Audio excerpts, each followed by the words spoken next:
O Evangelho segundo o Espiritismo, capítulo 17. Sede perfeitos. Neste vídeo nós estaremos vendo características da perfeição, o homem de bem, os bons espíritas, parábola do semeador, instruções dos espíritos, o dever, a virtude, os superiores e os inferiores, o homem no mundo, cuidar do corpo e do espírito. Características da perfeição. Amai aos vossos inimigos, fazei o bem àqueles que vos odeiam e orai por aqueles que vos perseguem e vos caluniam.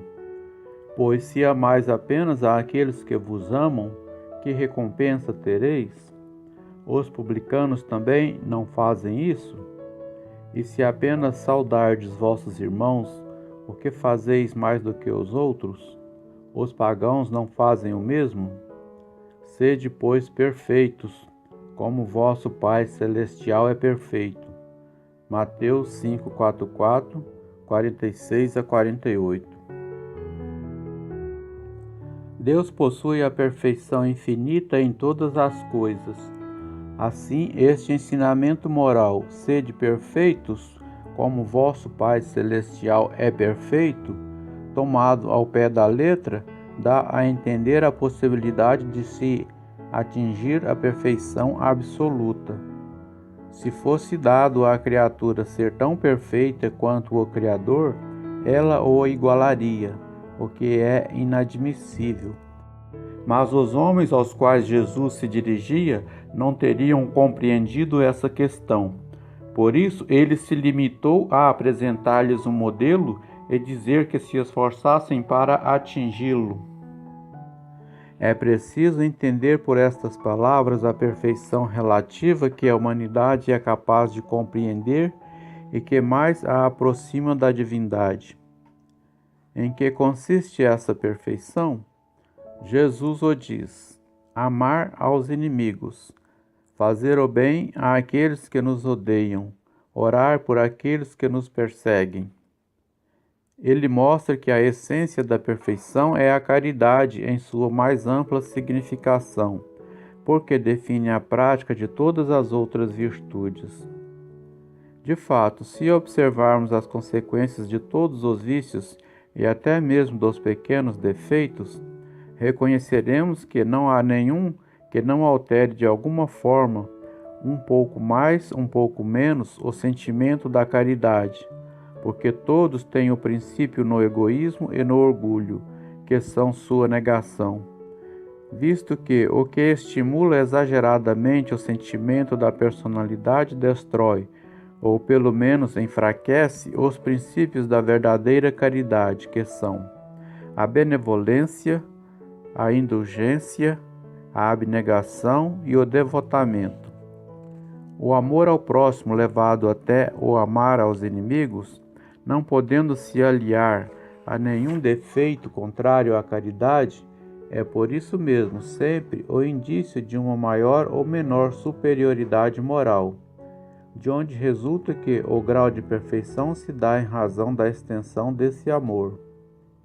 Eis porque Jesus, após ter dado a seus discípulos as regras da caridade, no que ela tem de mais sublime, disse: sede, pois, perfeitos, como vosso Pai Celestial é perfeito. O homem de bem. O verdadeiro homem de bem é aquele que pratica a lei de justiça, de amor e de caridade na sua maior pureza. Questiona sua consciência sobre seus próprios atos. Perguntará se não violou essa lei, se não fez o mal, se fez todo o bem que podia, se negligenciou voluntariamente uma ocasião de ser útil, se ninguém tem queixa dele. Enfim, se fez aos outros tudo o que gostaria que lhe fizessem. Tem fé em Deus, na sua bondade, na sua justiça e na sua sabedoria divina. Sabe que nada acontece sem a sua permissão e submete-se em todas as coisas à sua vontade. Tem fé no futuro, Por isso coloca os bens espirituais acima dos bens temporais. Sabe que todas as alternativas da vida, todas as dores, todas as decepções são provas ou expiações, e as aceita sem lamentações. O homem de bem que tem o sentimento de caridade e de amor ao próximo, faz o bem pelo bem, sem esperar retorno, retribui o mal com o bem, toma a defesa do fraco contra o forte e sempre sacrifica seus interesses à justiça. Encontra satisfação nos benefícios que distribui, nos serviços que presta, nas alegrias que proporciona aos seus semelhantes, nas lágrimas que seca, nas consolações que leva aos aflitos. Seu primeiro impulso é o de pensar nos outros antes de si, acudir aos interesses dos outros antes de procurar os seus.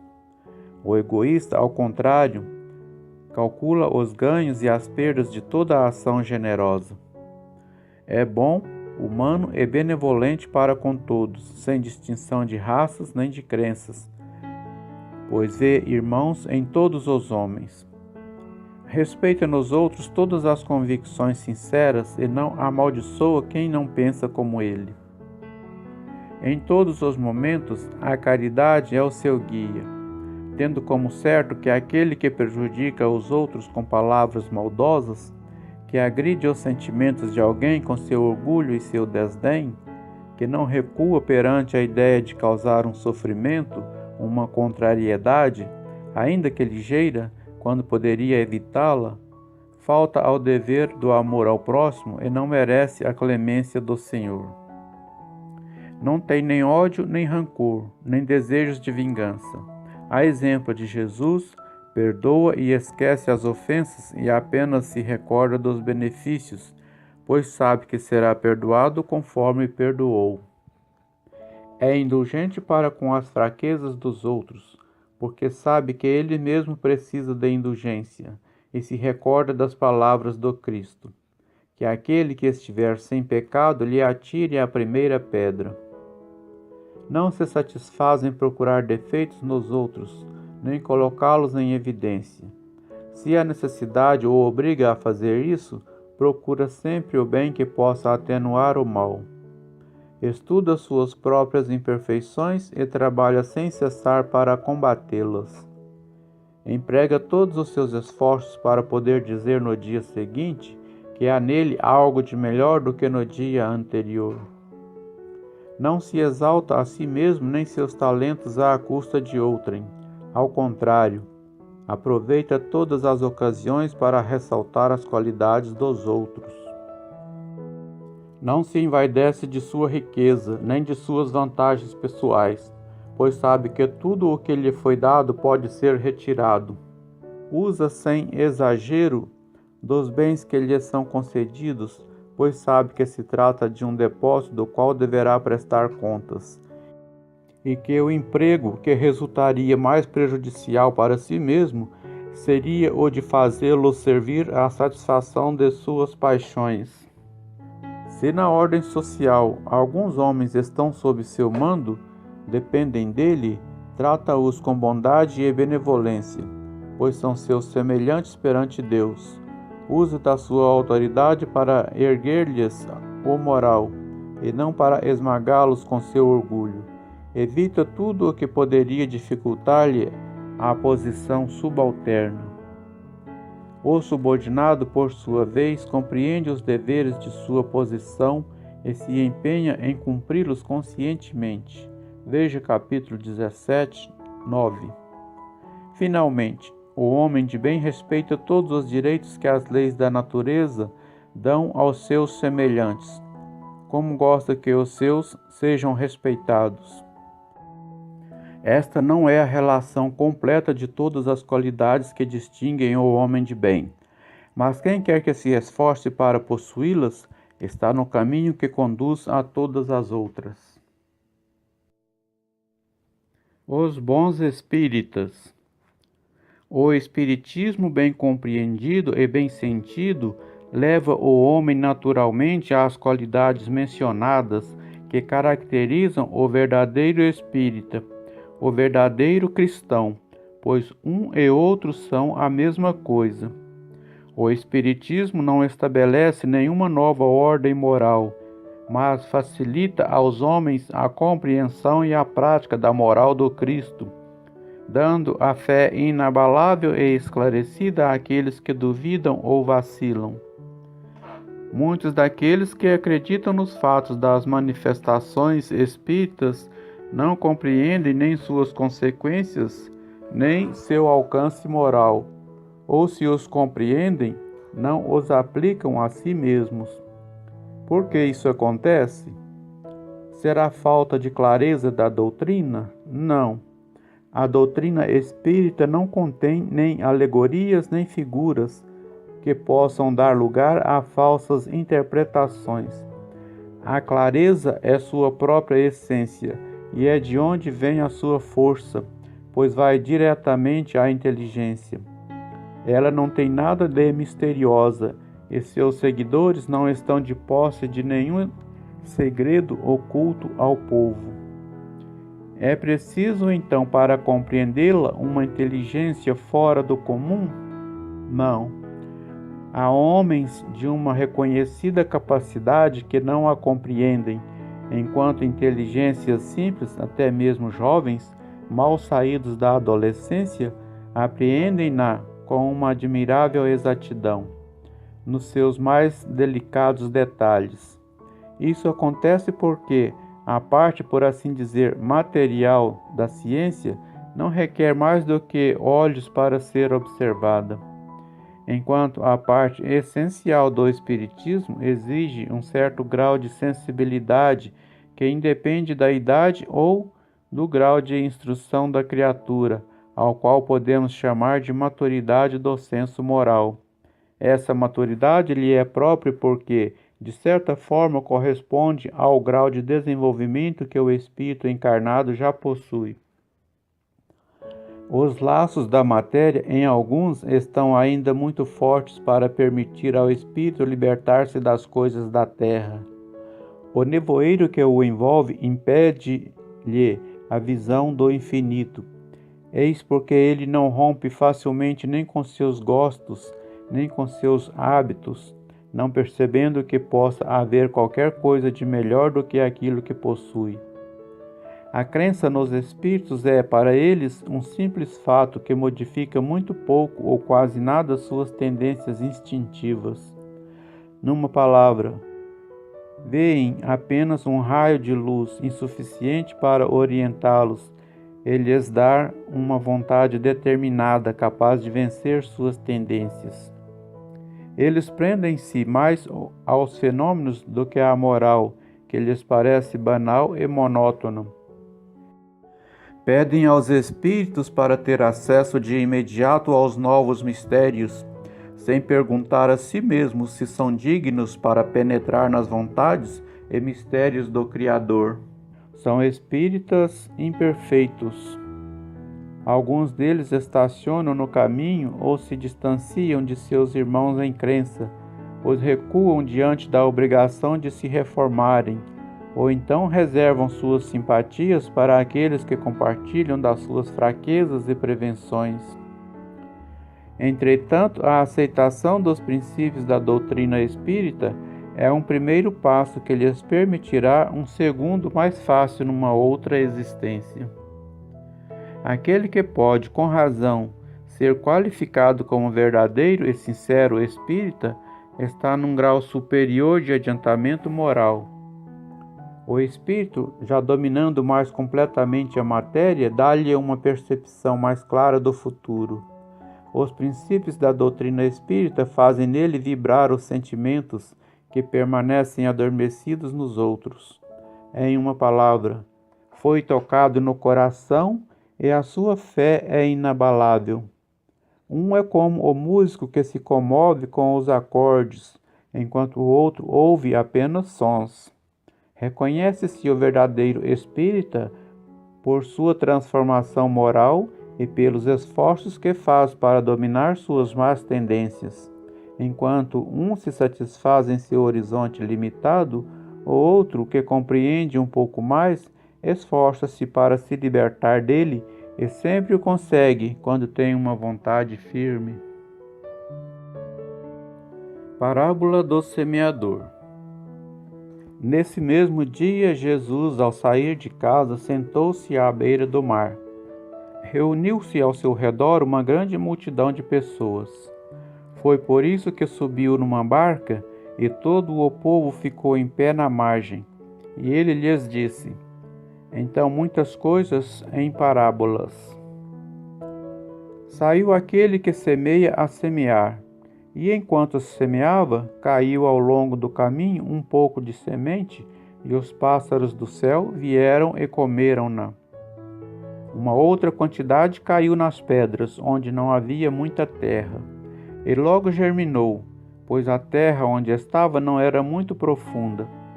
Mas queimou-se com o sol, pois tinha acabado de nascer, e como não tinha raízes, secou.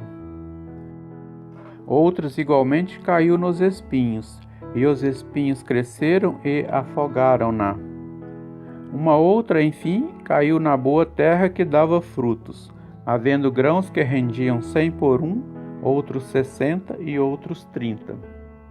Que ouça aquele que tem ouvidos para ouvir. Mateus 13, 1-9.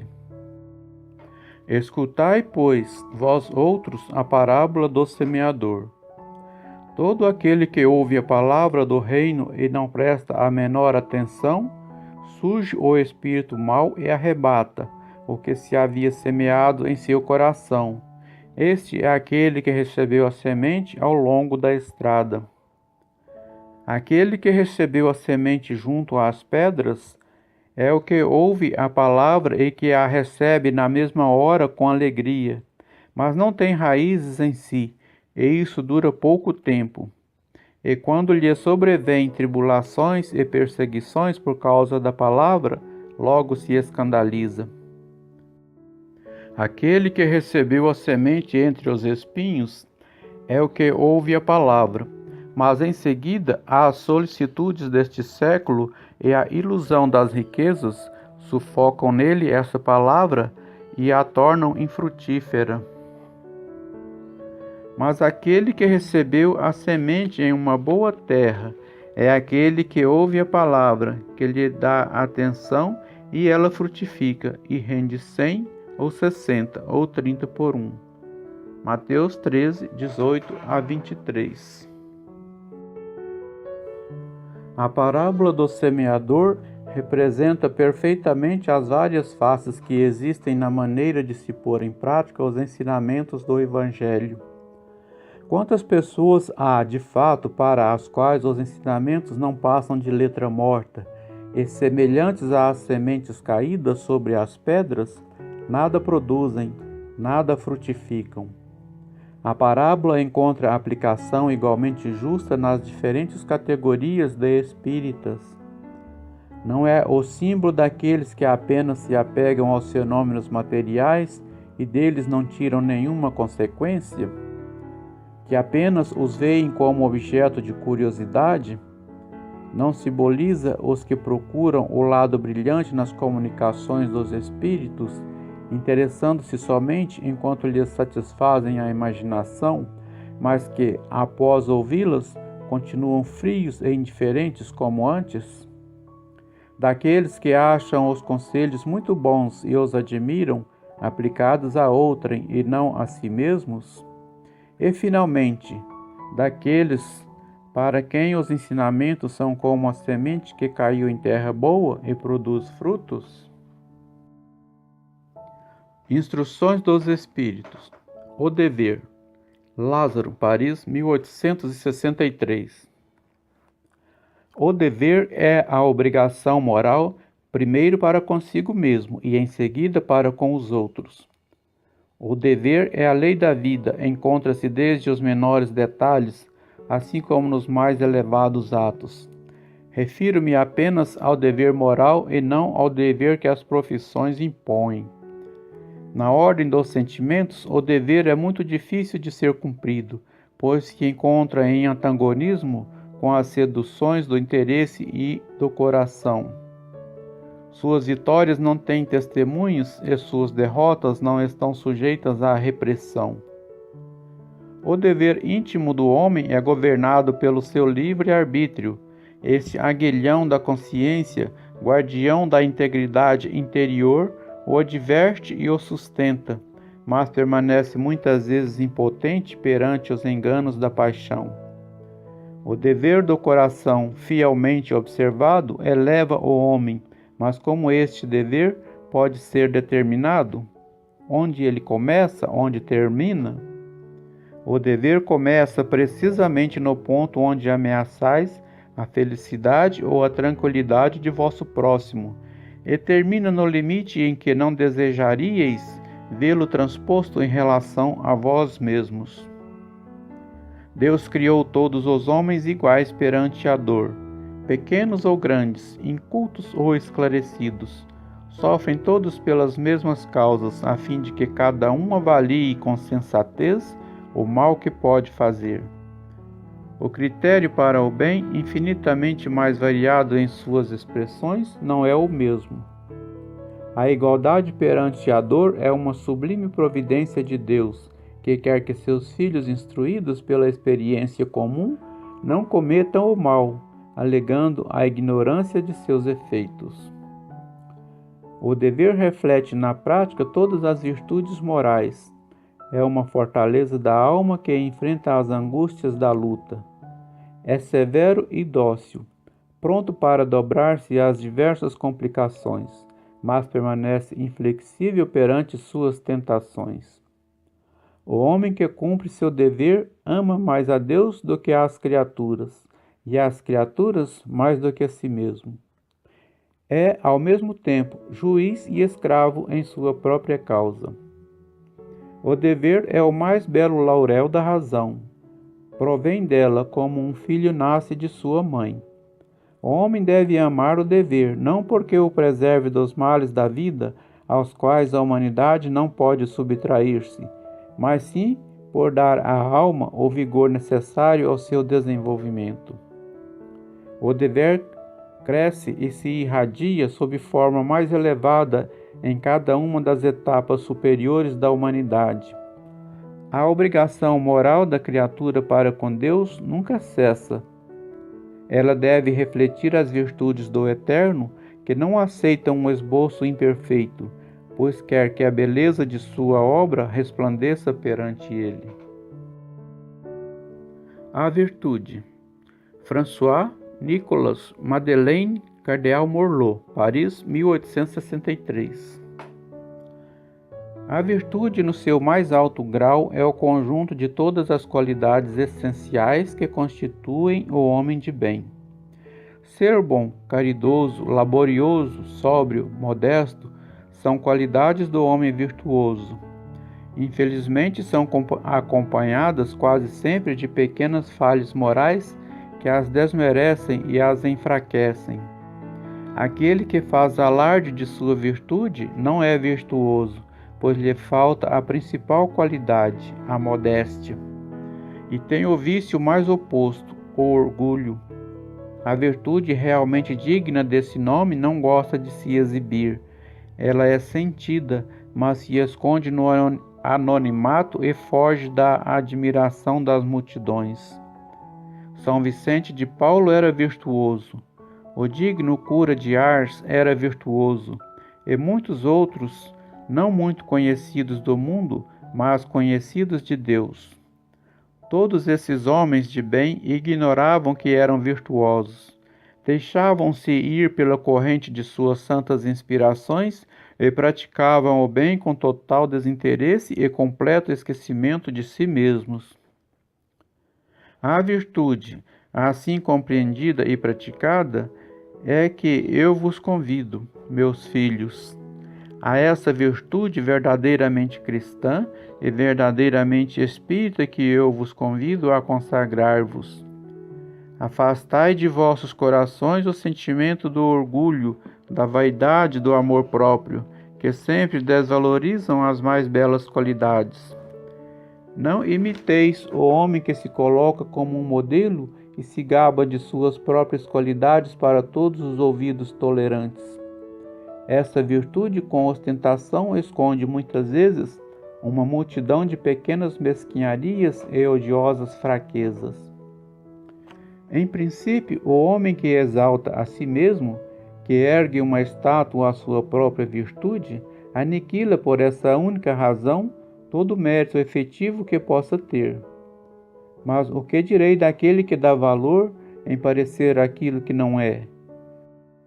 Compreendo muito bem que o homem que faz o bem sinta no fundo do coração uma satisfação íntima, mas uma vez que essa satisfação se exteriorize para provocar elogios, degenera em amor próprio.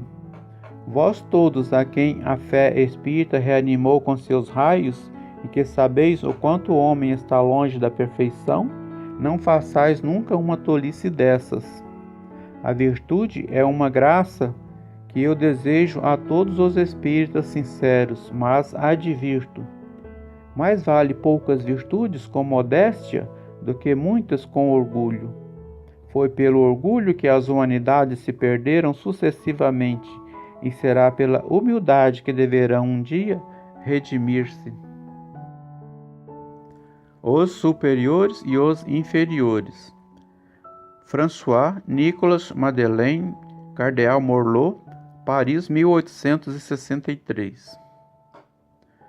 A autoridade, assim como a riqueza, é uma delegação da qual terá que prestar contas aquele que dela estiver investido. Não acrediteis que ela seja dada para satisfazer o vão prazer de mandar, nem tampouco, conforme acredita falsamente a maior parte dos poderosos da terra, como um direito ou uma propriedade. Deus tem-lhes provado constantemente que não é nem uma coisa nem outra, pois as retira deles quando quer. Se fosse um privilégio ligado à pessoa, seria intransferível. Ninguém pode dizer que uma coisa lhe pertence, quando ela pode lhe ser tirada sem o seu consentimento. Deus concede autoridade a título de missão ou de prova, quando quer, e a retira do mesmo modo.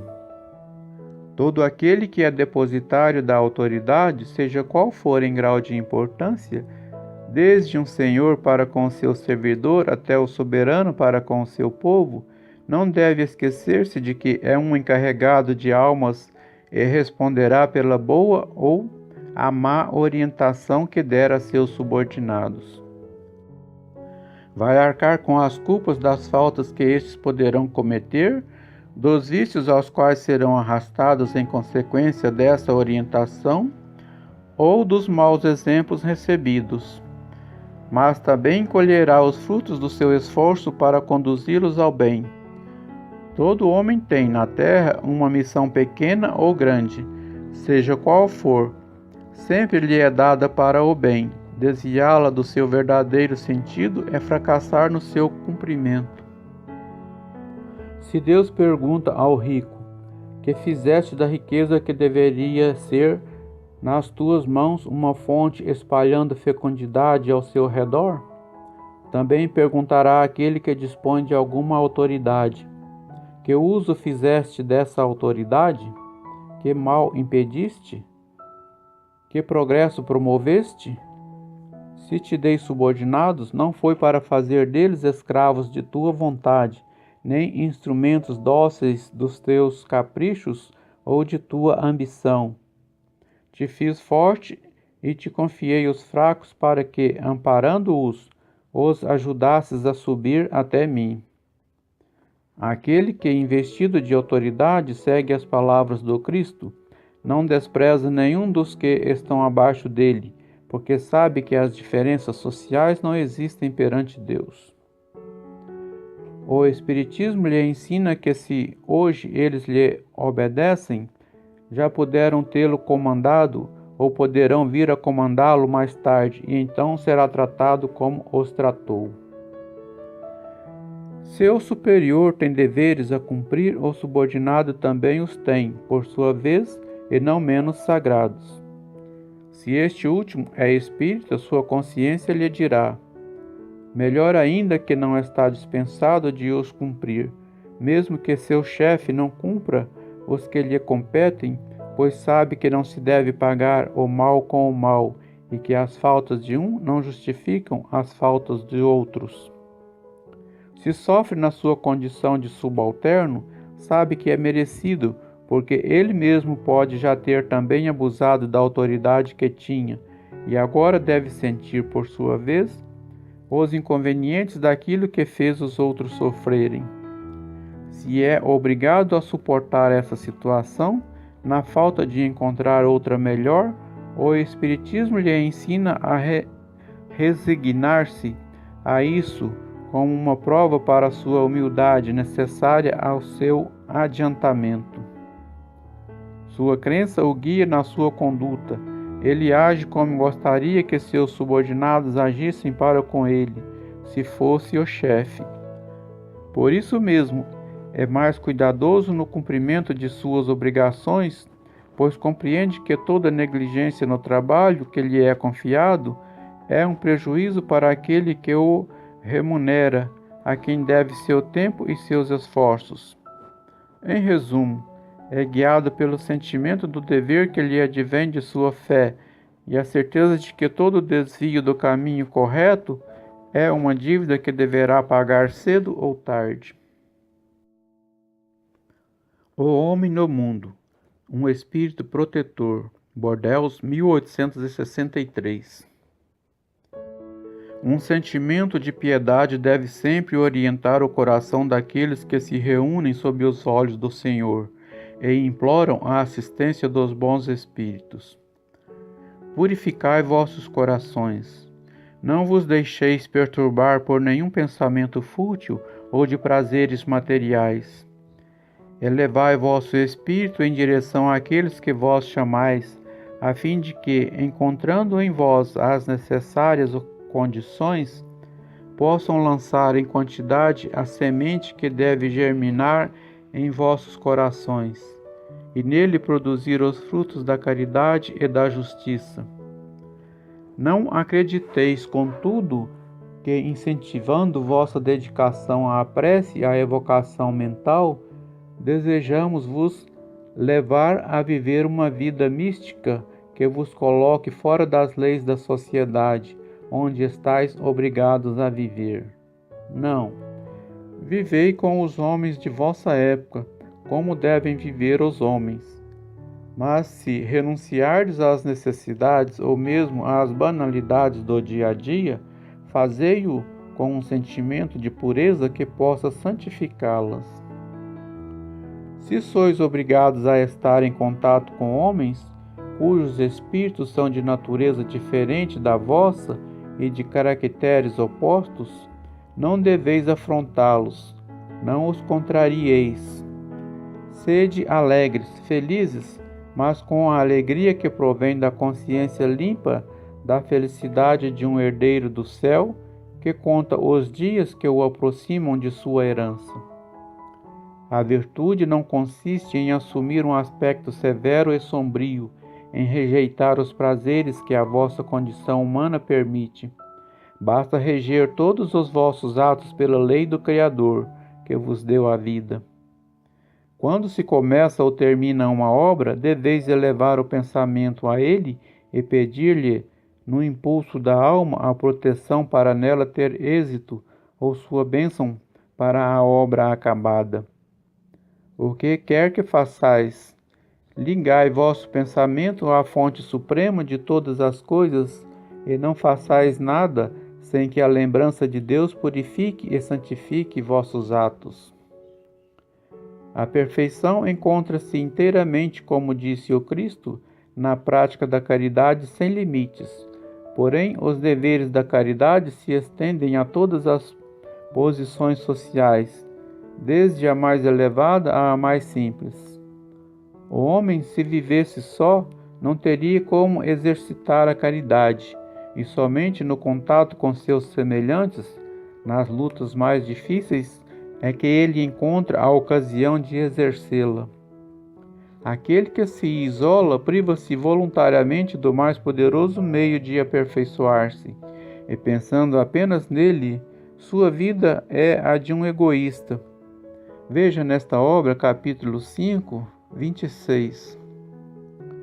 Não imagineis que para viver em comunicação constante conosco, para viver sob a observação do Senhor, seja preciso entregar-se ao martírio e cobrir-se de cinzas. Não.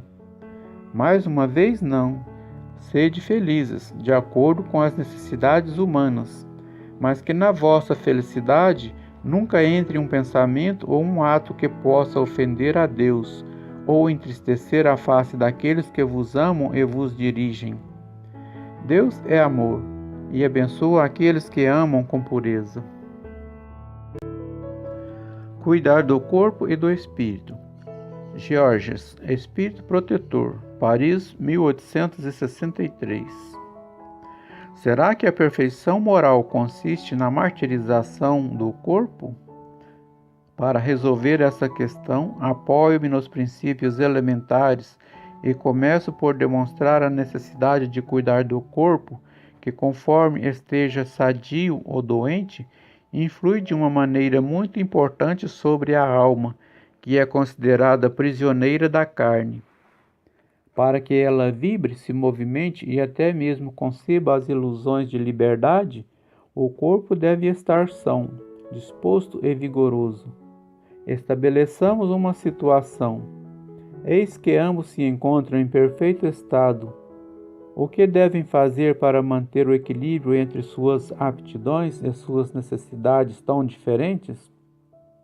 Dessa confrontação torna-se inevitável buscar-se o ajuste equilibrado entre ambos, sendo que o segredo está em achar esse equilíbrio. Aqui dois sistemas se defrontam: o dos ascetas, que querem aniquilar o corpo, e o dos materialistas, que negam a alma. Dois sistemas igualmente constrangedores, tão insensatos tanto um quanto o outro.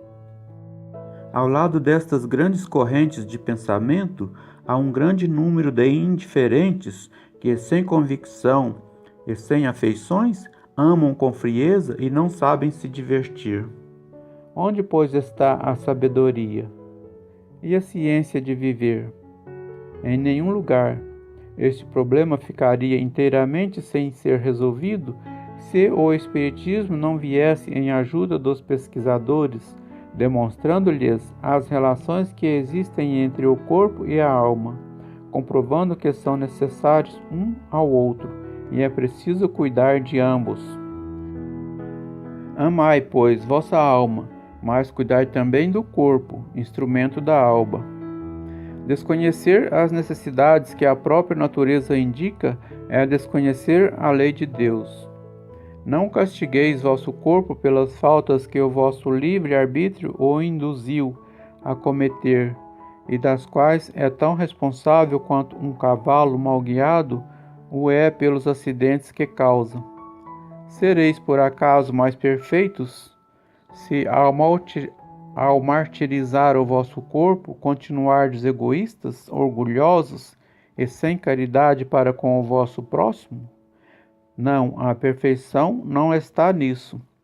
Ela se encontra nas reformas a que submeterdes ao vosso espírito. Dobrai-o, subjugai-o, humilhai-o, dominai-o. Este é o meio de torná-lo dócil à vontade de Deus e o único que conduz à perfeição. E aqui nós terminamos a leitura do capítulo 17.